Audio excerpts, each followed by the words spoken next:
Yeah, I added this after listening to Daniel Siegel's lectures. I don't know if people are familiar with, he talks about attachment theory, and his work emphasizes the neurological aspect of attachment.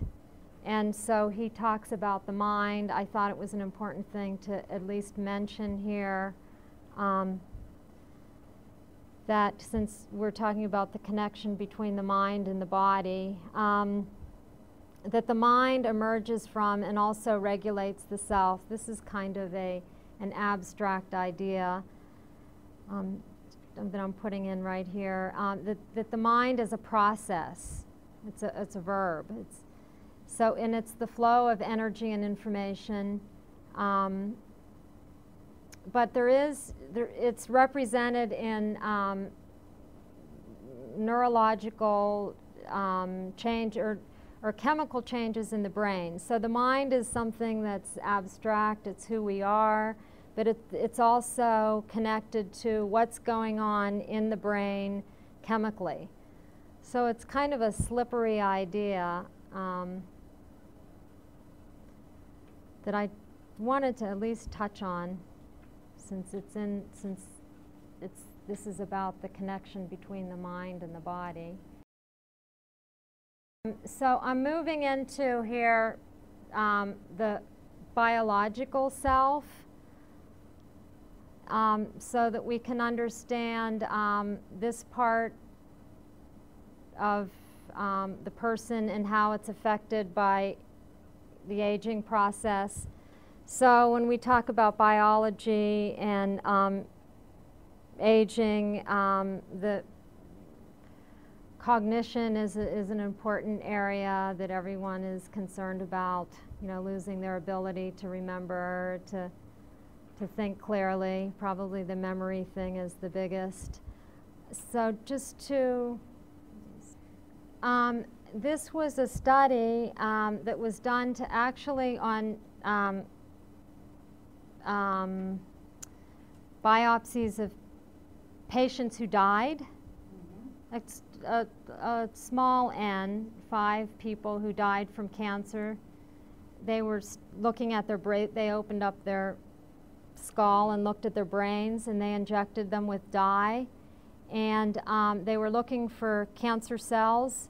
And what they found is that these people actually grew new brain cells. So this was kind of a landmark discovery that gives hope that we can change. It's not just all decline. I know it was thought that nerve cells can never be replaced. And it was mostly in the hippocampus, the deeper area of the brain where memory is involved. So, but the neuron is a real important cell that is a specialized cell. And this is just amazing that there's 100 billion neurons in the brain. So when we start talking about Alzheimer's and how neurons are lost and the functioning is impaired, there's mass destruction of neurons. I mean, if you figure we have 100 billion neurons. And as we age, we can spare quite a few. There's a lot there. And as we age, the normal process is for to lose the functioning of neurons. But there's so many that we're covered. The area that I'm talking about now, I should have clarified this, is the biological aspect of aging. I just want to touch on, and this is very basic, but I think it's important to include so that we can keep in mind, again, that mind-body piece, and that we all live in a body, and what are the physical things that occur in our body, and how it affects our psychological state, And I guess the most extreme case is when there's illness. Then we're aware, like the patients who we take care of in the nursing home, when there's problems, then we're more aware of what's going on physiologically. So I wanted to just focus for a minute on the neuron.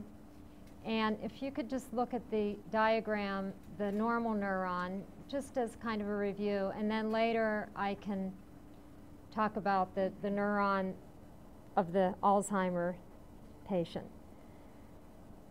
So just generally as a refresher, you can see the normal healthy neuron and the axon and the dendrite, and then picture 100 billion of those in the brain, which is pretty incredible, and that they're firing not just one, but multiple cells firing, and messages going from one cell to the other down the axon, and the chemical reaction that occurs in the synapse.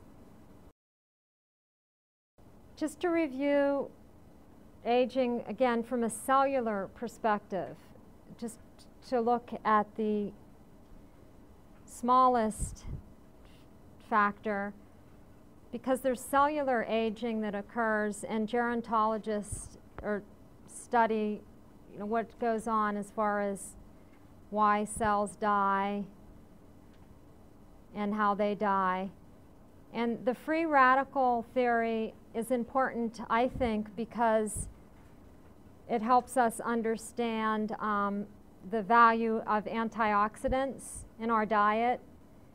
And I think if we understand the concept biologically, just generally behind the function of the antioxidants, I think it makes us more inclined to eat better and understand the value of even taking vitamins. Probably is worth doing, taking supplemental vitamins. I think most people who study aging and nutrition say just go ahead and do it. It's probably better to just go ahead and take vitamins, even though we don't have conclusive evidence that it absolutely makes a difference. But so as far as cellular biology and free radicals, okay, so I'll try to explain this in a very basic way, the way I tried to learn it.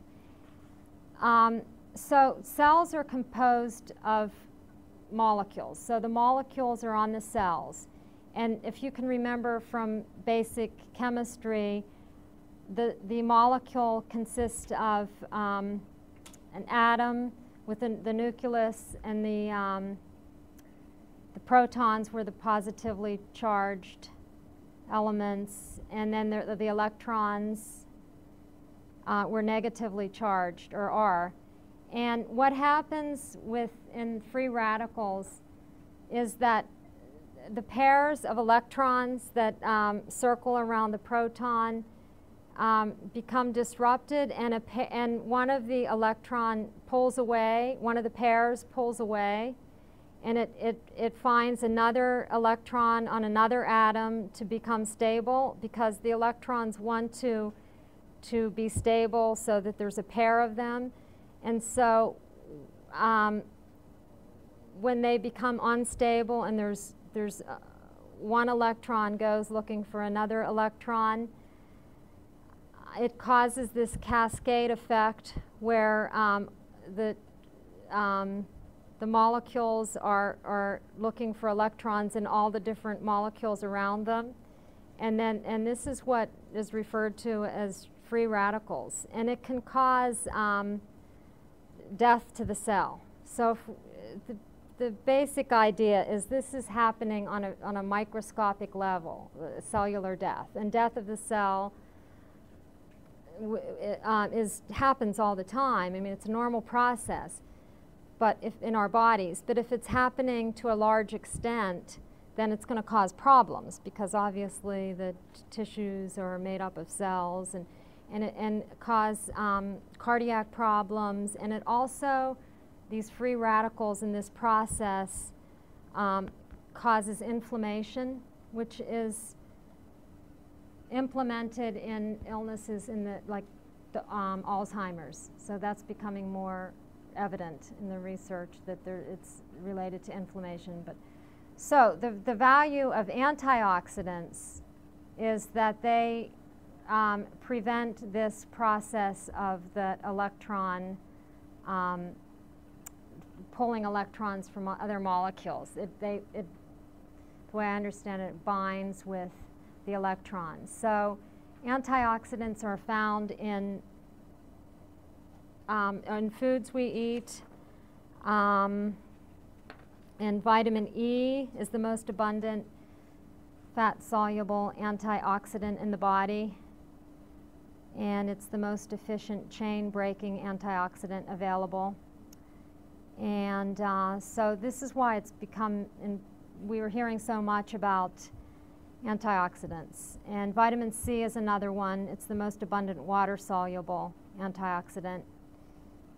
And there potentially antioxidants, the use of antioxidants or in our diet can prevent heart disease because it protects against this inflammation and the clogging of arteries. And also with cancer. So, you know, if it's preventing cell death. So, and then throughout the body, and then also including in the brain with the neurons. Another area as far as aging and biology, just mention beta amyloid proteins. This is also something biologically that occurs that causes aging, abnormal aging, and we'll talk more about that with Alzheimer's patients because it's a major factor believed to cause the symptoms because it interferes with the neurons communicating with each other. It's a sticky substance that gets in the way of the neurotransmitters being able to be passed across the neurons. And then just to mention acetylcholine, it's a neurotransmitter that is important in memory throughout the brain, throughout different parts of the brain. And it's been found that there's deficit with Alzheimer's. We can talk more about that later.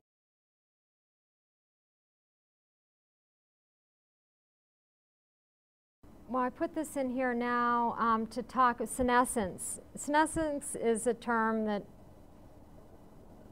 is common in the aging literature, and just basically it's the process of growing old. And here I have it included to explain the aging of cells.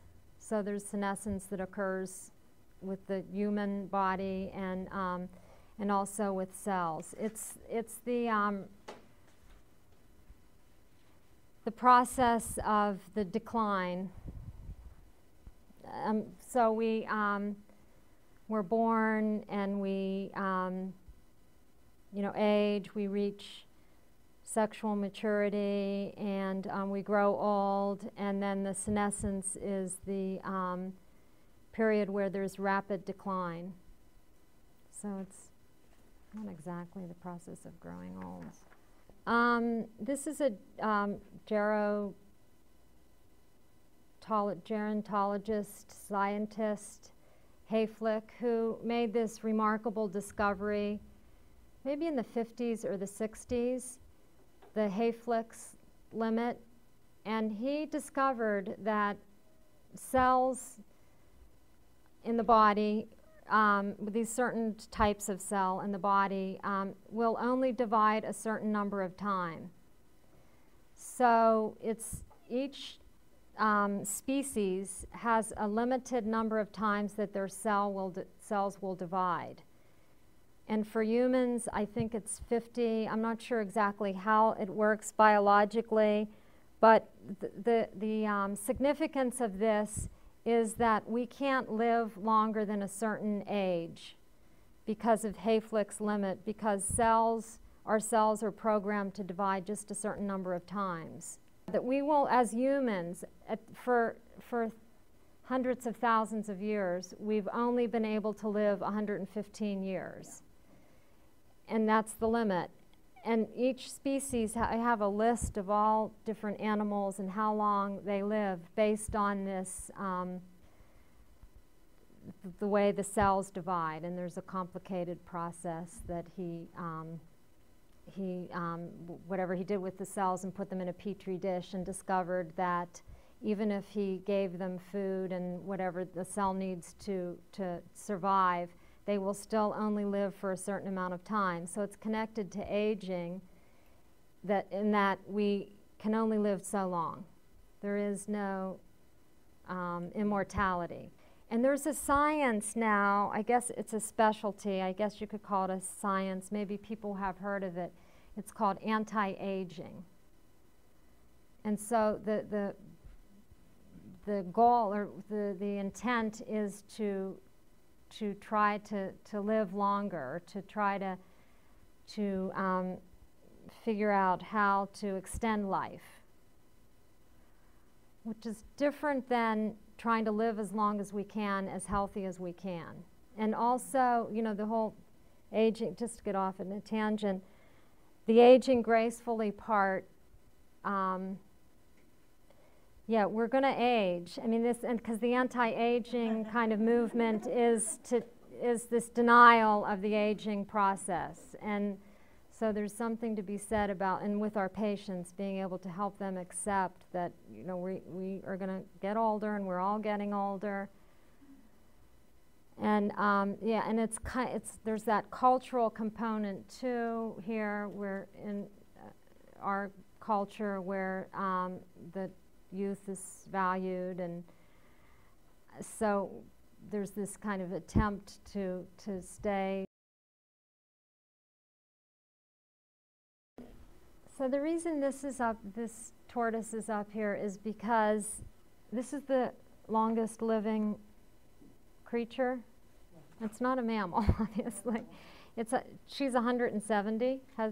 Yeah, and so because of that Hayflick limit, this species lives, you know, the longest.